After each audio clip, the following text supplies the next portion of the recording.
George Herbert Walker Bush was born June 12, 1924, and would later serve as Vice President to Ronald Reagan and President to the United States from 1989 to 1993.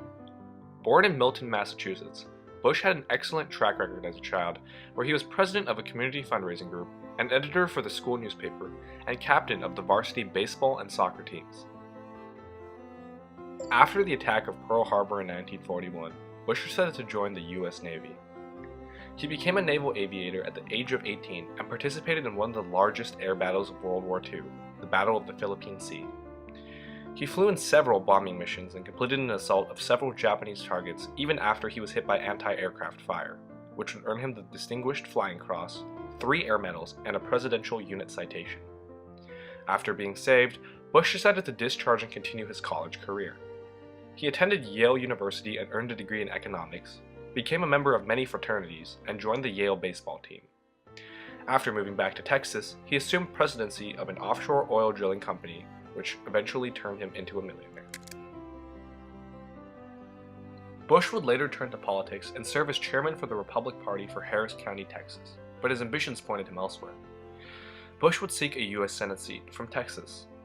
Although he would fail in the first general elections, defeated by Ralph Yarborough, who accused him of being an extremist, he would later be voted into the House of Representatives in 1966, becoming the first Republican to represent Houston. As a representative, he supported Nixon's Vietnam policies and the Civil Rights Act of 1968, and also voted to abolish the military draft. After failing again to win a seat in the Senate, Bush was appointed as the ambassador to the United Nations by Nixon, serving for 2 years. Later, as Gerald Ford succeeded Nixon, Bush was again reappointed to Chief of the U.S. Liaison Office in China. He returned to the U.S. in 1976 and became Director of Central Intelligence. Other notable positions held by Bush included Chairman of the Executive Committee of the First International Bank in Houston and a Professor of Administrative Science. In 1980, Bush decided to run for presidency. In contests for the Republican Party nomination, Bush competed against rivals such as Senator Howard Baker of Tennessee, Senator Bob Dole of Kansas, and Congressman John Anderson of Illinois. He focused on winning the Iowa caucuses and defeated Reagan by labeling his massive tax cuts as voodoo economics. His strategy allowed him to defeat Reagan with 31.5% of the votes compared to his 29.4%. However, after some unpopular debates, Bush would lose the New Hampshire primary 23% to Reagan's 50% and would lose most of the remaining primaries after that as well, formally dropping out of the run in May that year. However, at the Republican National Convention, the winning Ronald Reagan would select Bush as his vice president nominee, allowing him to be on the winning Republican presidential ticket of 1980. Bush was a rather low-key vice president. He avoided decision-making and criticizing Reagan to promote a healthier relationship. He worked as the president of the Senate and kept Reagan informed of issues on Capitol Hill. In December 1983, Bush would fly to El Salvador and warn the country to end their death squads and hold free elections or face the withdrawal of U.S. aid. Bush refused to back down even when military groups brandished semi-automatic weapons at him. He also chaired 2 special task forces aimed on deregulation and international drug smuggling. Reagan and Bush would run again as a pair against Walter Mondale and Geraldine Ferraro later, the first female-male running partners in history. However, even with this behind them, Reagan and Bush would still win in a landslide victory. Bush would later leave his vice president position, entering the Republican primary for president in 1985. His challengers included U.S. Senator Bob Dole of Kansas and U.S. Representative Jack Kemp of New York. Though he was considered to have an early advantage, he lost the Iowa caucuses behind winner Bob Dole and Robertson.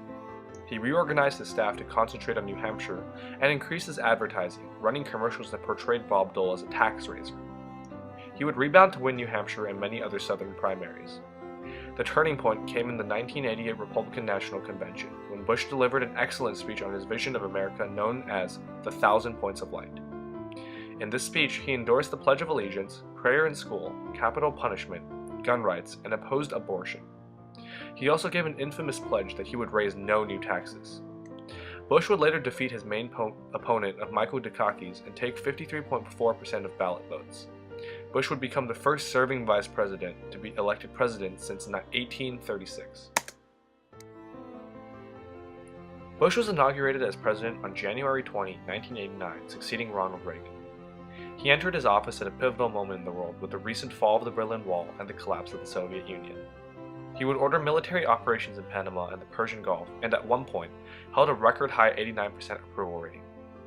Problems arose early in his career, however, as he attempted to combat the $600 billion deficit left by Reagan's immense tax cuts.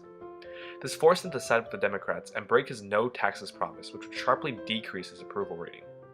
Other initiatives of Bush included an increase in funding for space exploration, civil rights, education, childcare, and advanced technology.